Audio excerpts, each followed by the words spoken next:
Esse é o Novo Testamento de carreirinha. Hoje, Atos dos Apóstolos, capítulo 10.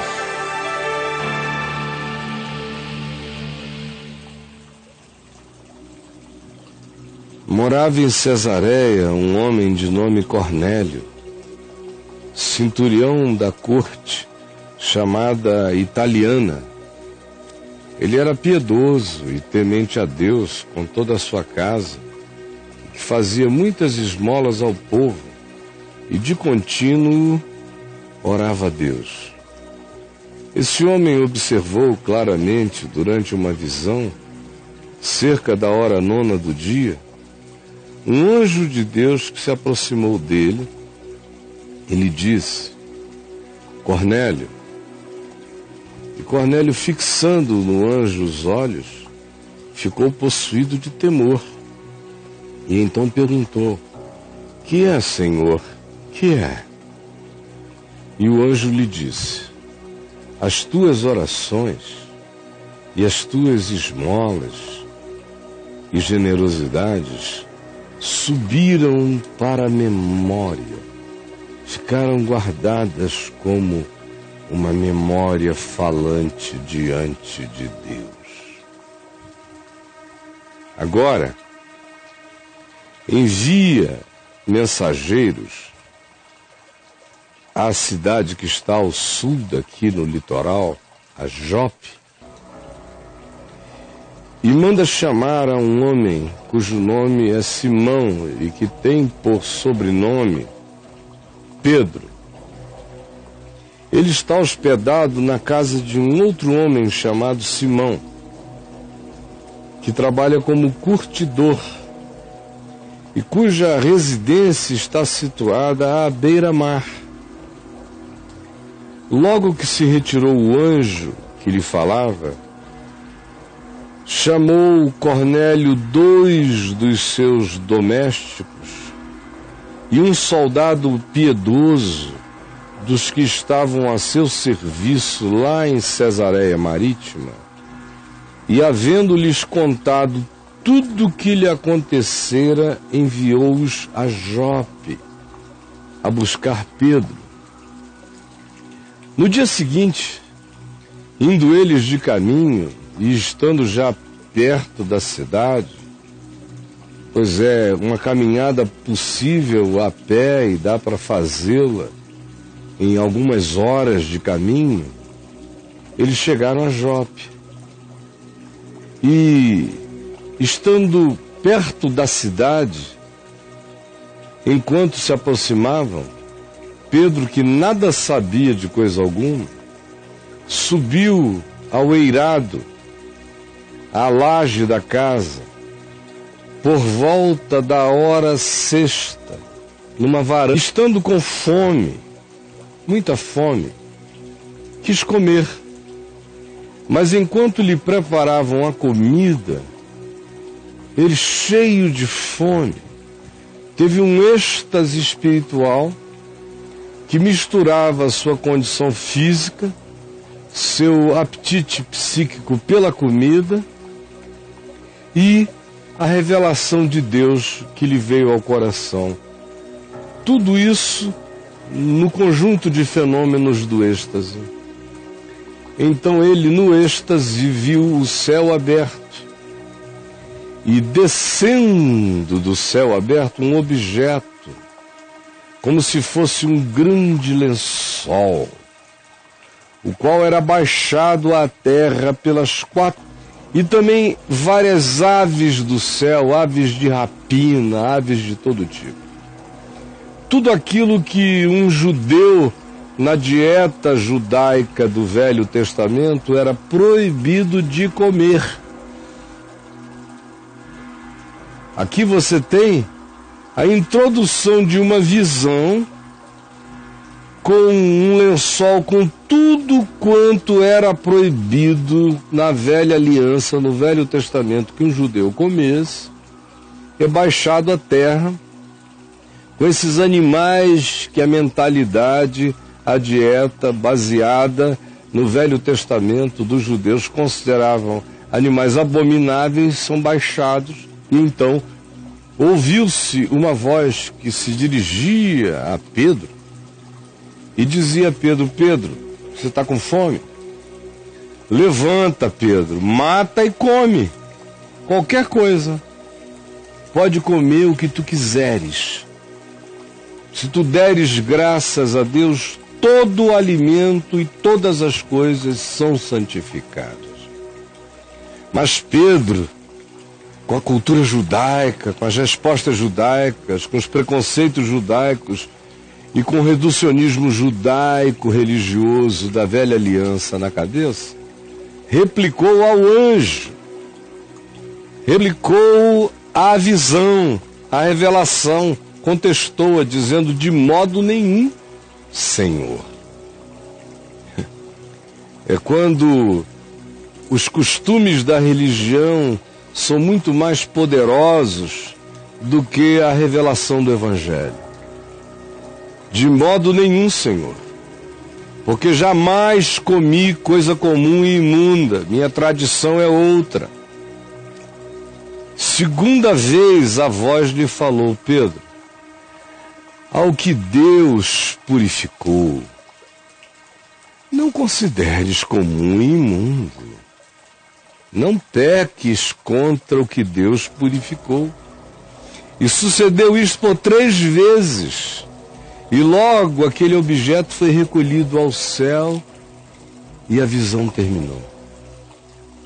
Enquanto Pedro estava perplexo, pensando sobre qual seria o significado daquela visão que lhe viera, eis que os homens enviados por Cornélio desde a Cesareia Marítima, tendo perguntado em Jope pela casa de Simão o curtidor, pararam bem à porta da casa e, chamando, indagavam se estava ali hospedado um homem chamado Pedro.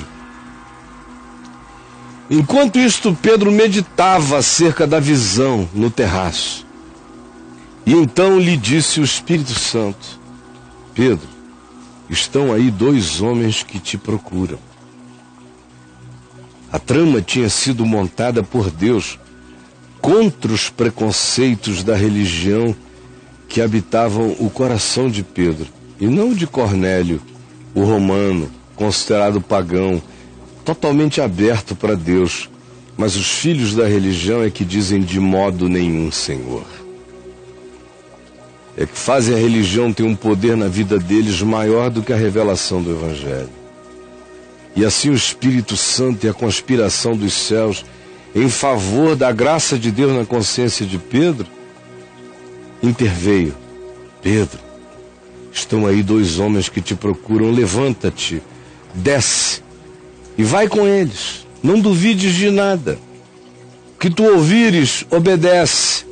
Tem a ver com esse lençol que baixou. Tu não estás procurando o significado é este. Vai com eles. Não tenhas nojo nem preconceito. Absorvas, assumas, acolhas, incluas.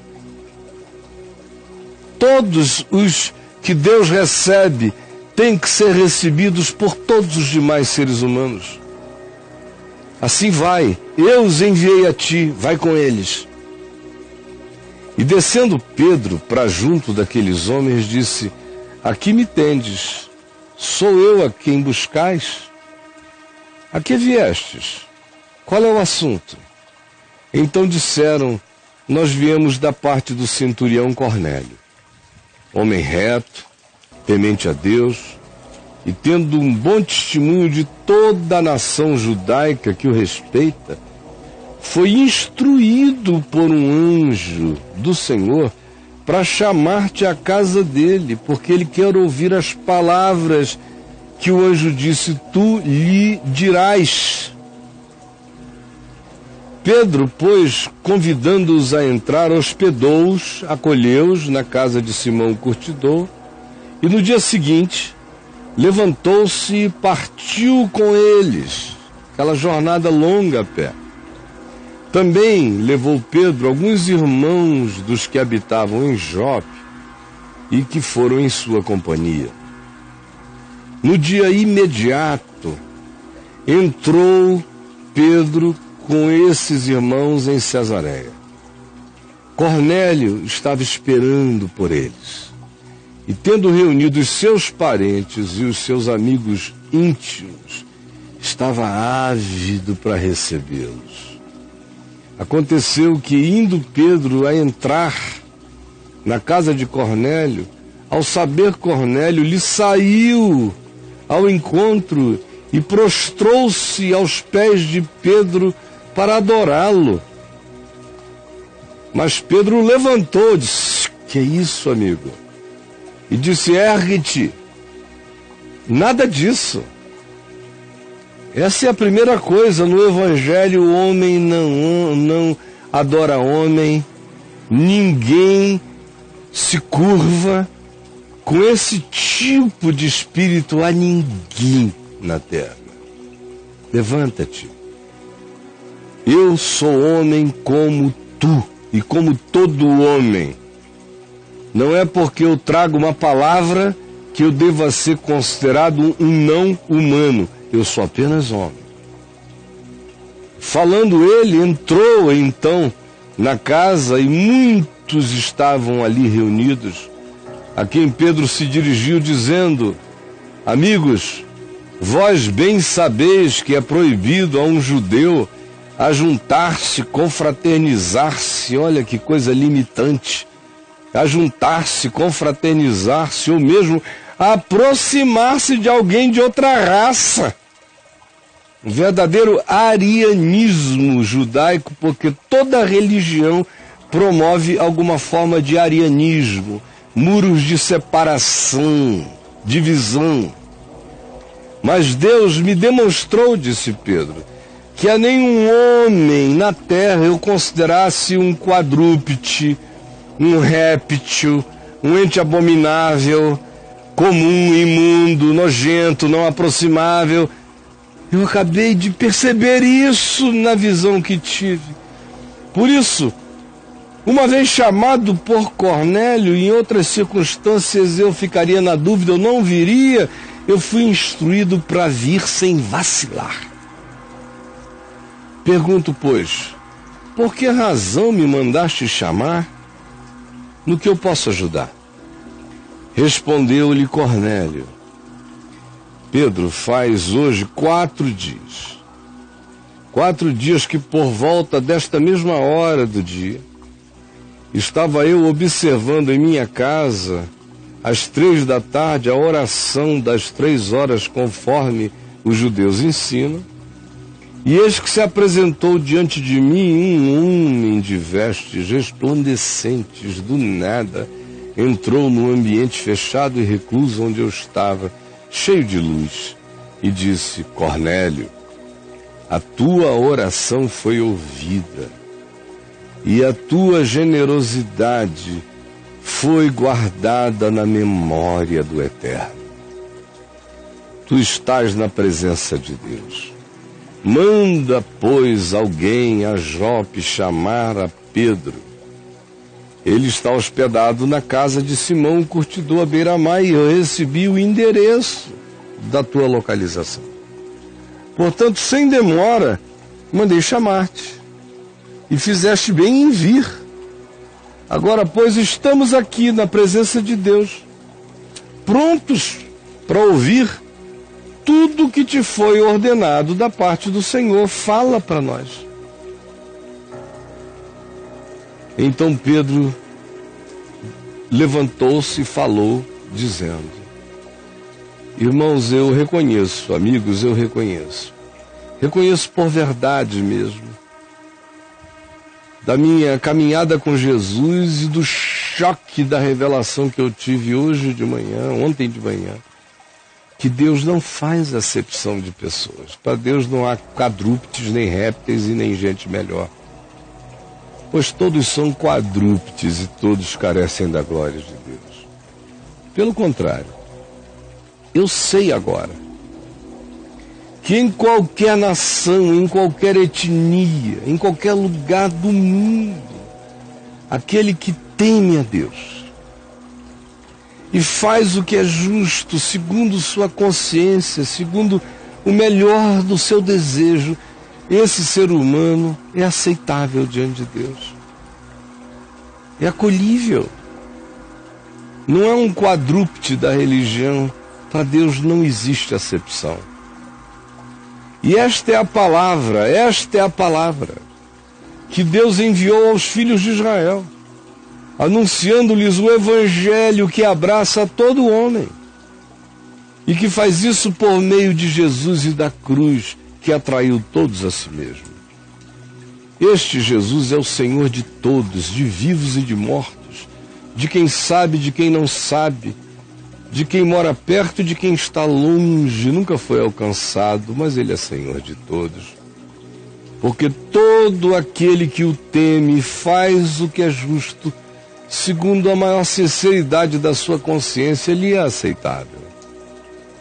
Vós conheceis a palavra que se divulgou por toda a Judéia, tendo começado desde a Galiléia, depois do batismo de João Batista.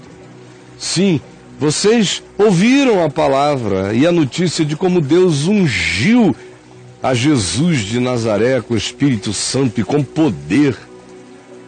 Sim, ouvistes que Jesus então andou por toda parte, fazendo bem e curando a todos os oprimidos do diabo, porque Deus era com ele.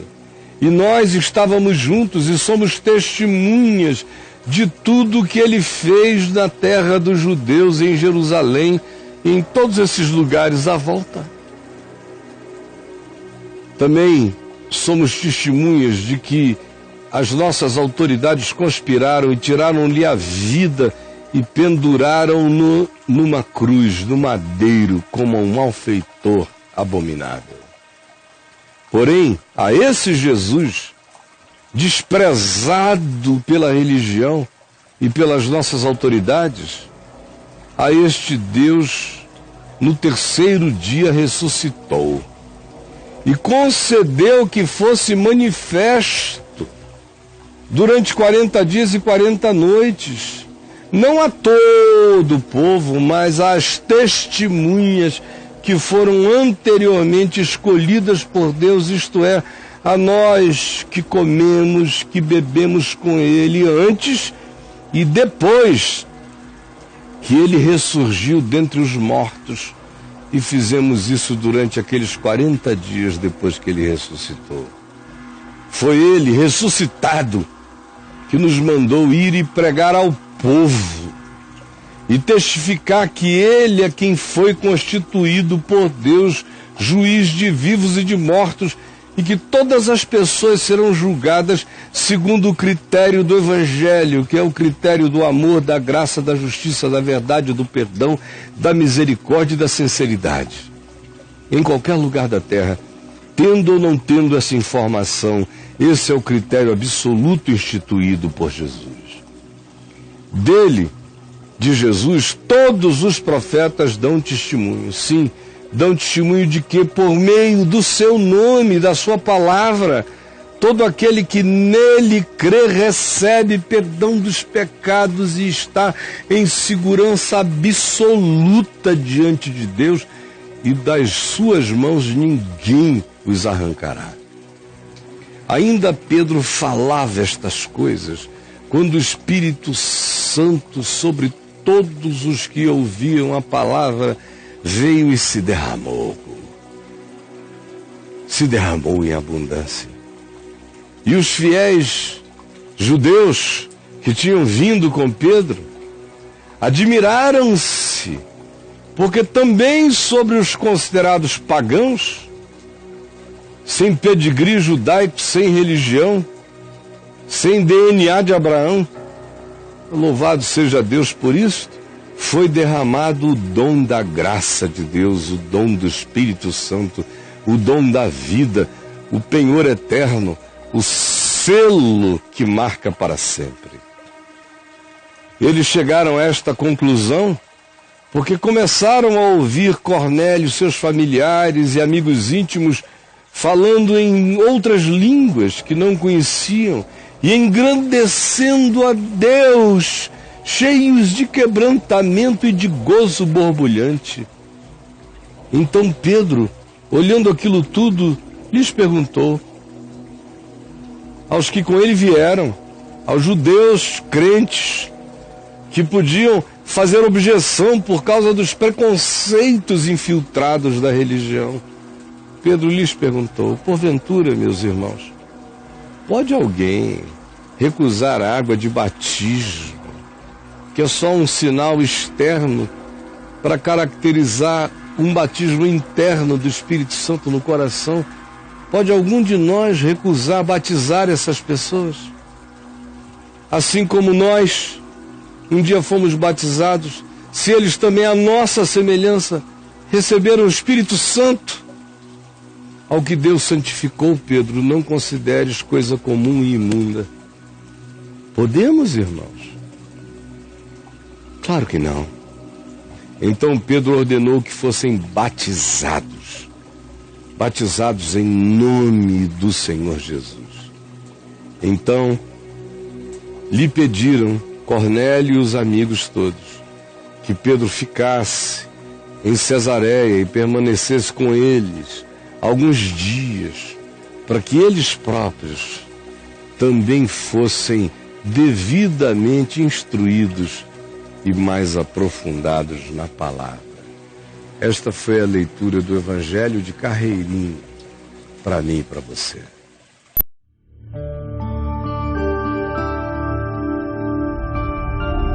Vem VTV, o canal é você.